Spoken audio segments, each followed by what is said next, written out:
Hey guys, Ty here with another one from Sublevel Exotics. Finally getting around to that room tour that I have been promising that I've been wanting to do. Also to let you guys know, I'm most likely ordering a camera and better video editing software at the end of this week, so hopefully you'll see an improvement in video quality and editing. That's what I'm hoping for. So, let's bounce right into it. Starting off immediately, there are these two enclosures right here on my desk. I've still yet to label the Avix, but my Avicularia enclosure, he's been hiding out down there. I don't know if you can see him in the darkness. You could probably see just a leg.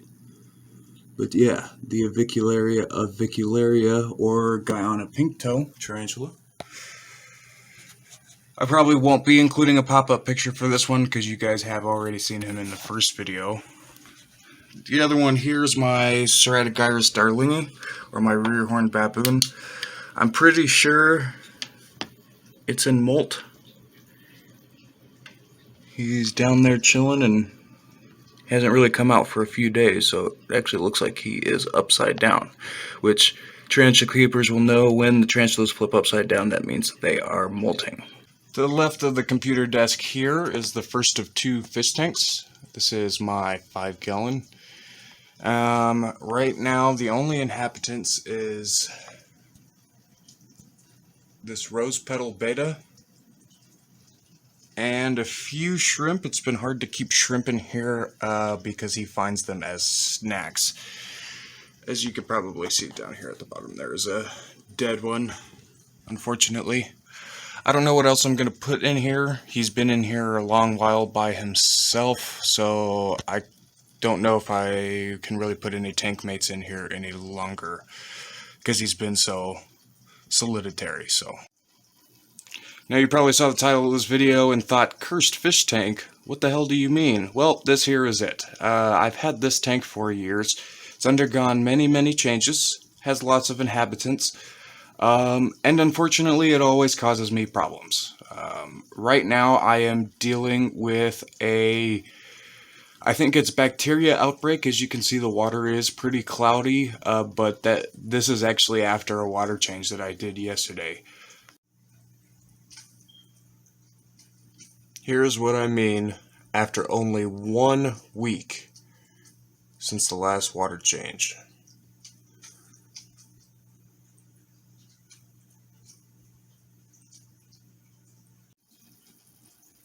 Yeah, that was pretty bad, wasn't it? Inhabitants include albino cory catfish. Look at his plumpness. I have another beta fish in here, who is unfortunately suffering from drowsy, which seems to be a repeating problem in this tank. One of the many yeah, you can see it real bad right there. One of the unfortunate things about dropsy is once you start noticing the signs, it is unfortunately too late to start treating them.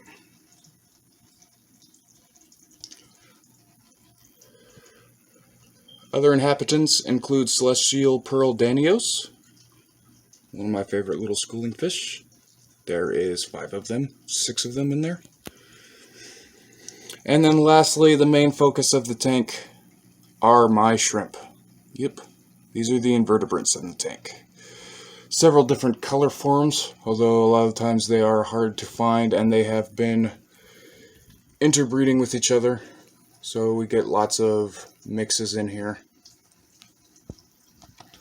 And lastly, the selection of snails, but I don't see any off the top of my head.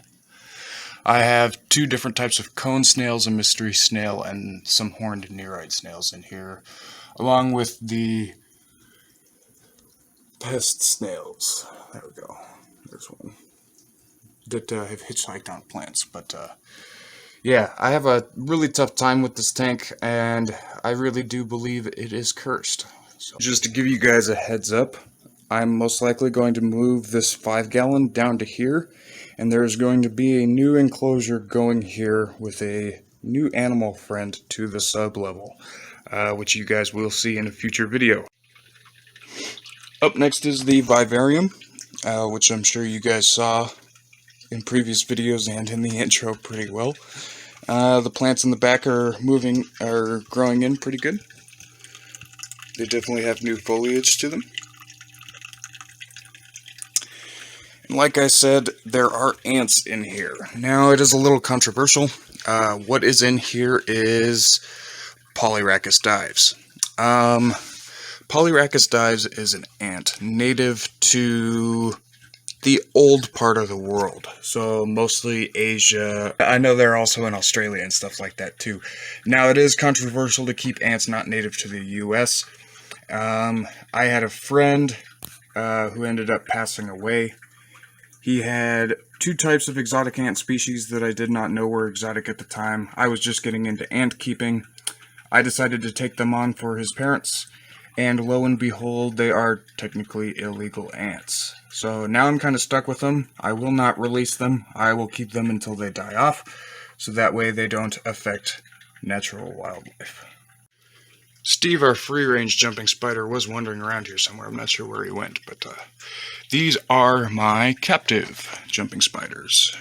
Phidippus audax. It's really hard to see that, isn't it? Or bold jumping spider. This one here is a female, Bonnie. And this one in here is a male, Clyde. Now, these are wild-caught jumpers. I do not plan on keeping them their entire lives. I just plan on getting them to sexual maturity, breeding them, re-releasing them, and raising their babies. So, hopefully by the time winter is done, they will be released back into the wild so they can enjoy their lives.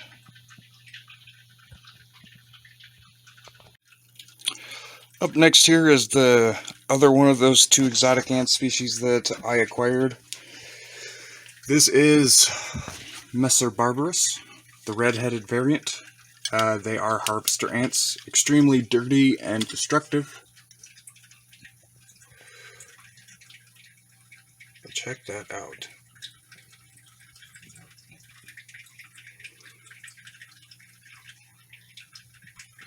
Now you can see those majors, those bigger workers with orange heads. That's why they are called redheads. This variant is really, really orange though. They're getting spooked because it's a light, so now it's moving time. They mostly eat seeds. I do feed them bugs occasionally, but they are harvester ants, so they do like their seeds. Probably one of the bigger colonies I have now. There is definitely a lot of ants in there.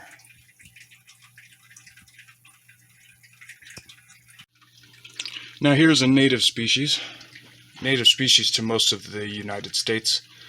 This is Tetramorium Immigrants, a much smaller ant than the last one. These are pavement ants, so if you ever walk down the sidewalk and you see thousands of little black ants having a war on the side of the sidewalk, that's this species right here. Very voracious eaters, very aggressive, I guess I could say. I drop a food in and they just instantly swarm it, so hopefully one of these days we'll get a feeding video of them. Look at them go!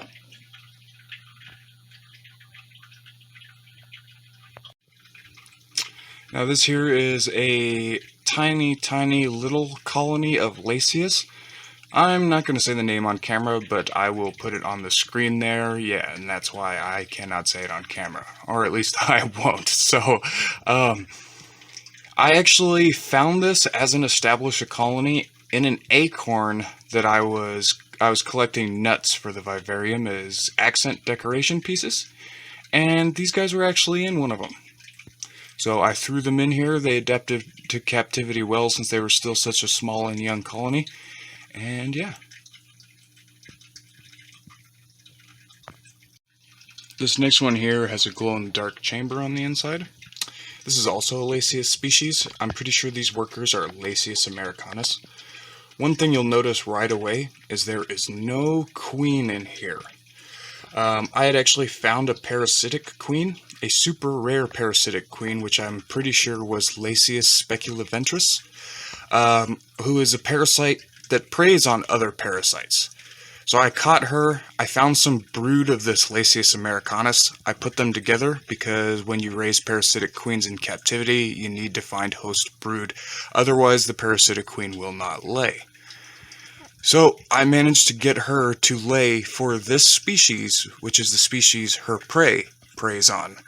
So if all of those little brood in the bottom there, those little white specks with the black dots inside of them, turn out to actually be speculoventris, then what I have here is a potential scientific breakthrough. So I am just waiting for spring until that brood fully grows into adult worker ants. And then I will most likely be sending them off to university to have them correctly ID'd.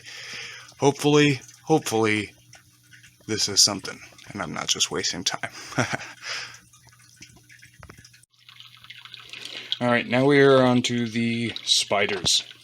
This here is my Pseudolohaplus species blue. Ooh, you are about to molt. Let's see if it'll focus. I don't know if you can really tell, but there is a lot of blue coloration on that abdomen there. Hopefully with the picture pop-up you'll see what it looks like fully grown. I really like this spiderling. He's almost like a puppy. He always comes out to greet me whenever I walk up. I just ran into the hide there.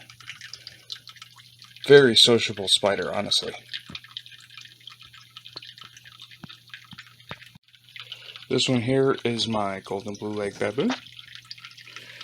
Also itty bitty spider. Doesn't really help, does it? These ones look so gorgeous when they grow up. These two enclosures you should recognize very well. If you don't, go check out the last video. So I'm not going to cover these two in depth. But non-duchromatus and my Goody ornamental sapphire. Alright, this here is the smallest spider in the collection. Just to get a reference, here's the end of my thumb. Okay?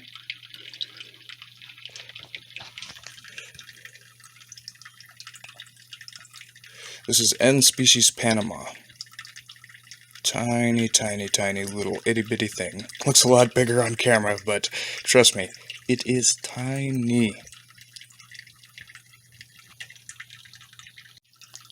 This is my T. violaceus.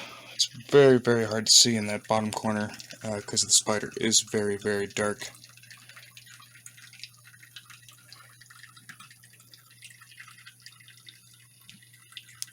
There you go, and now you can see the legs. Purple tree spider.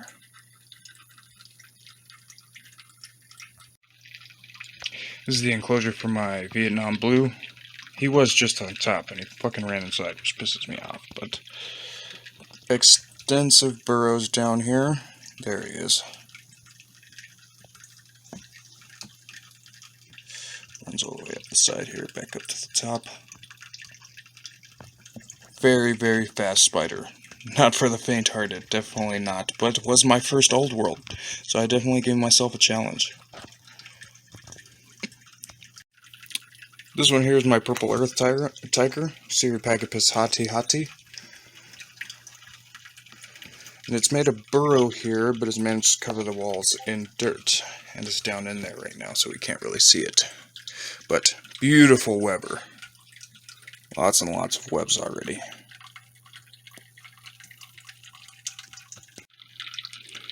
Damn, the trouble child was out as well and shot back into the burrow when I moved it.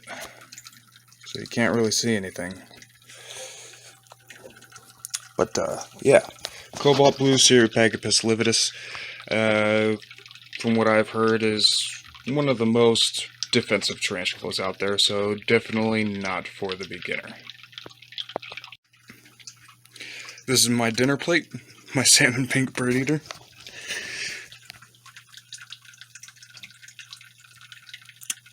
Focus, camera, focus. There we go. Here's just the end of its butt. It's definitely in pre-molt, because that is a fat booty. Here is a staple in the tarantula hobby. Pretty much everybody has one of these. If you don't, what are you doing? But yes, also a hole digger. Likes to hide out down there. Definitely not a display tarantula. Very hard to see. And last but not least, tarantulas wise as well, my ultimate, most favorite tarantula species ever.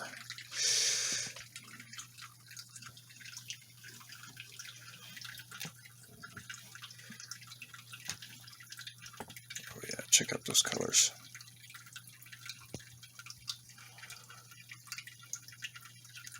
Absolute gorgeous tarantula. If you don't have one already, I highly recommend it. The color change in these is so drastic from sling to adult. It still has sling coloration on its abdomen there, those black and orange tiger stripes. And it also has the same black and orange on its carapace and black and orange on its legs as a juvenile. And as it grows up, the legs turn blue, lose their stripes, the carapace loses its stripes and turns green, and then that abdomen will eventually be entirely orange. Huge change from adult to juvenile. So, about halfway there now. I can't wait. Now, last but not least, I have my Micrantha Orb Weaver up here. Spiny Orb Weaver.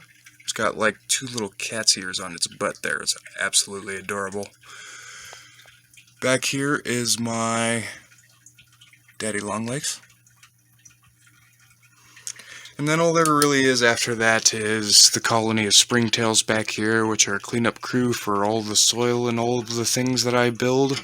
I have some flower beetles here for feeding the smaller stuff, like that end species Panama. Bean beetles over here for more smaller things, and then I do have that dubia roach colony going on up there that I told you guys about. So. Well, that's going to do it for this video today, guys. I hope you liked it. Please like and subscribe. It really helps the channel. Make sure you hit that bell icon so you're notified every time I upload. I will leave a link for the Patreon page down in the comments below. If you wish to donate and help this channel out and help it grow, that would be great. But other than that, we'll see you guys next time on the sub-level.